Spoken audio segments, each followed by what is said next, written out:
Hello बच्चों, let's read this question. The question says assertion a point charge is brought in an electric field. The field at a nearby point will increases whatever be the nature of the charge. Reason: the direction of electric field lines is independent of the nature of charge. Option first, both assertion and reason are correct, and reason is the correct explanation of assertion. Option second, both assertion and reason are correct, but reason is not the correct explanation of assertion. Option third, assertion is correct, but reason is incorrect.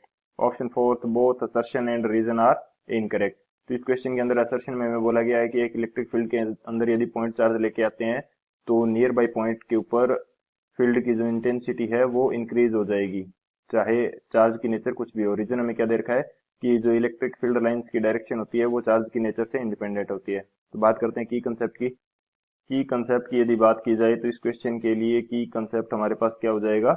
हम देख लेते हैं electric field lines due two point charges. बात कर रहे हैं electric field lines, electric field lines due two point charges, due two point charges. यदि मेरे पास कोई पॉजिटिव चार्ज है तो इससे जो फील्ड लाइंस होती हैं वो बाहर निकलती हुई दिखाई देंगी इन एवरी पॉसिबल डायरेक्शन. इससे दूर जाती हुई फील्ड लाइंस हमें दिखाई देंगी. एंड इसी तरह यदि मेरे पास कोई नेगेटिव चार्ज है तो उस नेगेटिव चार्ज की तरफ आती हुई फील्ड लाइंस हमें दिखाई देती हैं, यानी कि नेगेटिव चार्ज के ऊपर टर्मिनेट होती हुई फील्ड लाइंस हमें दिखाई देंगी, जबकि पॉजिटिव चार्ज से ओरिजिनेट होती हुई फील्ड लाइंस दिखाई देंगी. एंड एक सिंगल चार्ज के द्वारा किसी डी डिस्टेंस के ऊपर जो इलेक्ट्रिक फील्ड है इसकी वैल्यू हमारे पास क्या रहती है, ये रहती है के क्यू अपॉन डी स्क्वेयर. सो ये हमारा रहेगा फर्स्ट की कंसेप्ट. बात करें यदि इसी तरह से सेकंड की कंसेप्ट की, तो सेकंड की कंसेप्ट के अंदर बात कर लेते हैं प्रिंसिपल ऑफ सुपरपोजिशन की. Principle of superposition. Principle of superposition क्या होगा कि यदि हमारे पास एक से ज्यादा चार्जेस हैं एंड इन चार्जेस के कारण हम किसी पर्टिकुलर पॉइंट के ऊपर net electric field find out करना चाहते हैं. यहाँ पे मैं मान लेता हूँ कि मेरे पास तीन चार्जेस हैं Q1, Q2, Q3, एंड किसी पॉइंट के ऊपर मैं ई नेट यदि फाइंड आउट करना चाहता हूँ तो वो इन तीनों चार्जेस द्वारा प्रोड्यूस किए गए इलेक्ट्रिक फील्ड के सम के इक्वल होगा. यानी कि ई नेट किसके इक्वल होगा, E1 plus E2 plus E3, इन तीनों के सम के इक्वल होगा.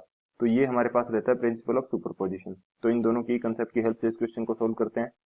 अब यदि सॉल्यूशन की बात की जाए तो हमें असर्शन के अंदर बोल रखा है कि जो किसी भी पॉइंट चार्ज को इलेक्ट्रिक फील्ड के अंदर लेके आते हैं तो एक पर्टिकुलर पॉइंट पे जो इलेक्ट्रिक फील्ड है वो इंक्रीज करेगा. यदि मैं यहाँ पे मान लेता हूँ कि मेरे पास कोई पॉइंट है जिसके पर पहले से कोई इलेक्ट्रिक फील्ड ई है, एरो हमें शो कर रहा है इलेक्ट्रिक फील्ड की डायरेक्शन.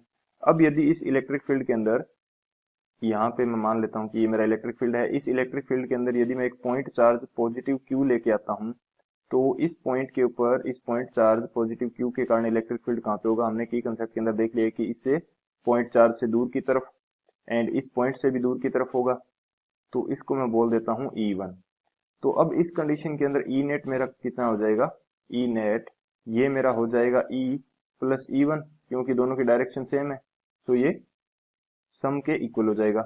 इसी तरह से यदि किसी पर्टिकुलर पॉइंट पे हमारा इलेक्ट्रिक फील्ड किस डायरेक्शन के अंदर है, इस डायरेक्शन के अंदर, एंड एक मैं एक नेगेटिव क्यू चार्ज ले आता हूं तो इस पॉइंट से माइनस क्यू की तरफ इलेक्ट्रिक फील्ड होगा. इसको मैं बोल देता हूं E2. तो यहाँ पे ई नेट क्या हो जाएगा इस कंडीशन के अंदर, ये हमारे पास हो जाएगा E माइनस E2, क्योंकि इसकी डायरेक्शन अपोजिट है. सो ई नेट इस कंडीशन के अंदर हमारे पास कम हो रहा है. लेकिन हमें असर्शन के अंदर क्या बोल रखा है कि चाहे चार्ज कैसा भी हो इलेक्ट्रिक फील्ड इंक्रीज होगा. तो असर्शन जो स्टेटमेंट है ये हमारा इनकरेक्ट हो जाएगा. रीजन हमें क्या दे रखा है कि जो इलेक्ट्रिक फील्ड लाइंस हैं वो चार्ज की नेचर पर डिपेंड नहीं करती.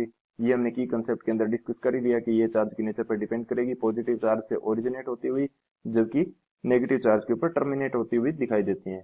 सो असर्शन भी हमारा इनकरेक्ट है, रीजन भी हमारा इनकरेक्ट है. तो कौन सा ऑप्शन यहाँ से करेक्ट हो जाएगा हमारे पास, जो ऑप्शन डी है, both assertion and reason are incorrect. So option D is the final answer. I hope you understood it well. Best of luck. Thank you.